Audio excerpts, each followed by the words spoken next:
How's it going? Wooden Spoon Supercoach here. I'm late to the party again for TLT, but I'll just go through like what the most important stuff is. Starting off, Panthers Storm. This will be a huge game. I'm pretty sure the Panthers have the exact same 17. Yes, they do. And Melbourne, Pappenhausen's out again. So that sucks for anyone who held him, hoping he'd come back. But I do think it was the right decision to sell him because he was being a little bit lackluster anyway. Anyone who picked up Meany, you'd be pretty happy with that. One more game at fullback, potentially more. And not a whole lot else going on there. So it seems like a no-brainer to stick the VC on Cleary this week, especially since Tungo and Jenkins' edge is going to be running at Marion Seve, who hasn't got the most game time this year. So there could definitely be some defense to exploit there. Yeah, that should be a good game. I'm keen for that one. Warriors Dragons. Tuapiki lines up at fullback. I'm keen to watch that. Hayden Buchanan for the Dragons. That's a new name. For the Warriors, Tanner Boyd gets his recall at halfback with Tamari Martin sidelined with concussion. Big in at hooker with Wade Egan overcoming a shoulder injury to take his place, but Kurt Capewell with concussion will miss the game. Halasima moves into the starting side in the back row. I like that for a anytime try scorer. With Eddie Iramia Toava, I probably butchered that, joins the Benech for his second full career game. Nothing too Supercoach relevant there. For the Dragons, Matt Feagai comes in for Moses Sully, and Hayden Buchanan retains his spot. Okay, so he played last week, and I didn't see it. Michael Molo returns from ankle injury, and Pacific Tonga. You may have been holding on to Pacific Tonga as a little bit of like a semi-playable nuff, and Chewy Pelotu listed among the reserves. I think he is just a complete red flag. He would need to put a couple of months of consistent footy together before I'd consider bringing him in. Now, Roosters Bulldogs. I feel like an immediate thought that people might have when the Roosters taking on the Bulldogs is to not play Nuakini Tawasi. However, I've had a look at the results of the Bulldogs for the last few weeks, and Rena Kama definitely is able to let a few tries in. And Nuakini Tawasi is named on the wing. He'll be running at Rena Kama, so I quite like that. I think he's playable this week. As for changes, obviously, Sia Wong will miss the game after getting his head taken off. Radley joins the starting side at lock. Nafahu White goes to prop. Egan Butcher moves from the bench to the starting side, and Blake Steep joins the interchange. So again, not the most Supercoach relevant stuff going on there. Some people might be holding on to Nafahu White. Going to prop, that could be decent for his scoring. As for the Bulldogs, same 17. Connor Tracy looks like he'll be making a return pretty soon, which means Rena Kama will get dropped. And he's done a job for me. He came in and clutched it for me for a couple of weeks, so he's by far my favourite nuff. Sorry, Paddy. Then we got the Pretenders versus the Titans. Obviously, big news with Tino coming back. I imagine there'd be a lot of people holding on to him. I'm not that excited about him. I think we'll have to just see how he goes next year. If you're decimated in the forwards, then he's definitely a good option to get in. I'm pretty sure he's a little bit underpriced, but I would not be going there myself. As for changes, for the Sharks, the loss of Jesse Ramian brings Hiroti into the centres, and Billy Burns also comes in for the suspended Britton Nikora, who won't play again until the finals. Suspended Britton Nikora? I thought he was injured. Maybe it's both. Anyway, two new faces on the bench. Jesse Colhoun, I'm pretty sure that's pronounced, is back from suspension, and Daniel Atkinson returning from the 18th man last week. So maybe there's some people out there holding on to Hiroti. Britton Nikora owners, that's very unfortunate. He's a sell if you've got any trades left. If you are running low on trades, say you've got any less than 3 or 4, if you've got the depth, you probably just want to bench him and save that trade, because trades are definitely a premium at the moment.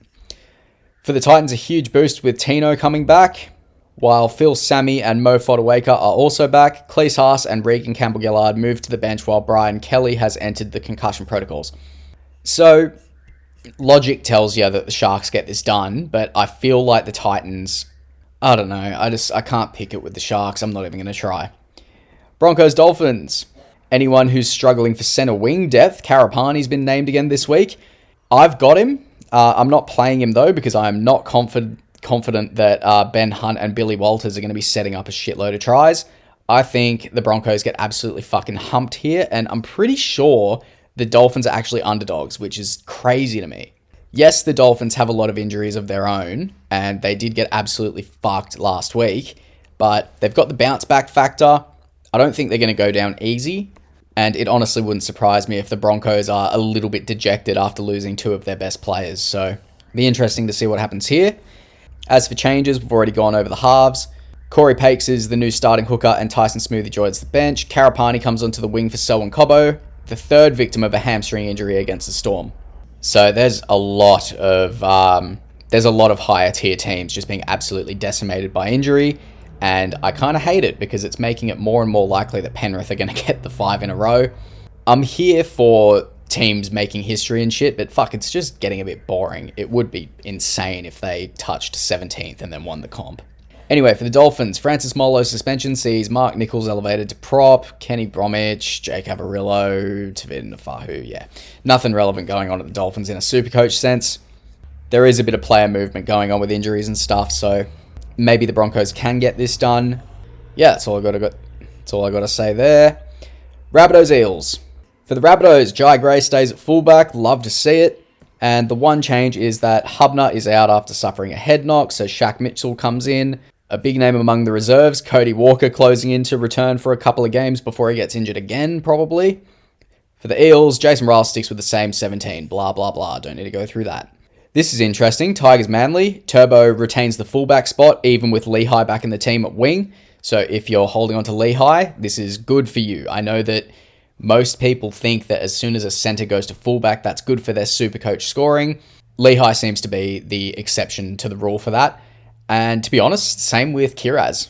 Since he's moved to fullback, he hasn't really been getting through as much work either. So maybe we need to kind of start rethinking this whole centre at fullback thing. Maybe it's more relevant from sort of player to player and not just as an overarching rule. Anyway, for the Tigers, Stafford Toa comes in after missing the win over the Bulldogs. Brent Naton drops to the reserves. Taylor May got a head knock. Alex Twal moves into the back row. Fanua Pole joining the starting side at prop. Charlie Murray is the new face on the bench. The only Supercoach relevance I can see there is anyone who may have brought in Taylor May. I don't understand why you would have done that, but it's shiny and exciting, I guess. For Manly, Jakey's out with a concussion, and Jazz Devonga comes in for him. Ben returns from concussion into the second row. Hopper White, he's back from a shoulder injury and lines up on the wing with Ruben Garrick moving to centre. And Tommy Talau to the bench. Caleb Neville comes in on the bench after serving as 18th man in round 23. So, my Ruben Garrick anti-potting seems to be a little bit of a masterclass. We have still seen him do really well at centre. I don't think it really affects him that much, but if you could pick, you would want him on the wing. So yeah, maybe I don't need to bring... I mean, I've only got one fucking trade left, so let's be real, I'm not trading out any warm bodies at this point of the year. Cowboys Knights, this is probably going to be a poo slinger. Jordan McLean's back to fill in for Cohen Hess. Carl Lawton joins the bench. Thomas McKaylee and Harris and Edwards also return. Nothing Supercoach relevant going on there. For the Knights, Connor Votano, that's a cool name, makes his NRL debut at fullback with Dane Gagai returning to the centres. Yes! Making some right fucking decisions. Sucked in to everyone who brought in Gagai. Make your own decisions. Don't follow the crowd. Phoenix Crossland's gone. Brodie Jones comes in. Yeah, whatever. Who cares? And that is everything. So as for captains and vice captains, you can see I've got the vice on Cleary, captaincy on Drinkwater, which I'm not super stoked on, but he is playing the last game against Newcastle. A debutant at fullback. I don't hate it. I don't love it. If I was to change it, I'd maybe go... I don't know who I'd go. Maybe a Terrell May. I feel like all the guns are kind of versing each other, so hopefully Cleary can go and get a huge score and we can just loop him and not have to think about it. And I think that's all I've got to say. Don't forget to leave a bet in the comments if you're still watching to this point. Every single bet in the comments will be put on, and any money won from those bets gets added to the Group League prize pool.